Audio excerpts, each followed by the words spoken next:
Өрілі-бірлі араққа қарамайман дейтін адамдар болады ғой. Енді қайтып арақ ішпеймен деп, бірақ арақ ішсе ауыратын адамдар болды. Ертесі күні қоллары қалтырайды, біреулер жұмысқа бара алмай қалады, басы сынып тұрады ғой, в общем. Сондайларға бізде қараңыздар. Фанда Токс деген бауырдың чайы бар.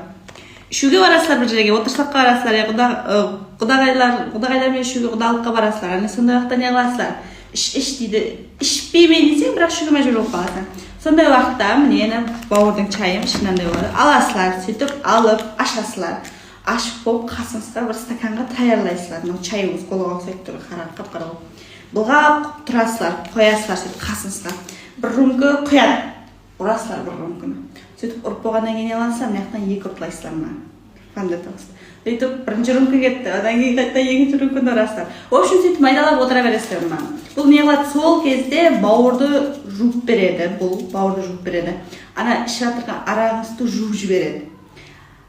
Қалай айтса болады? Ертесі күні вообще ауырмайсыздар.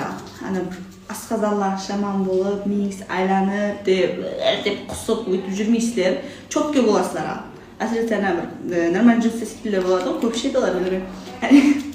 Сондайлар алып жүрсе болады. Ертесі күні жұмыста қалып қоймайсыздар. От души жұмысқа чотке ішпей адамдай болып бара бересіздер. Осы бауырдың чайын алып ішіңдер. Мынаны ұратылар.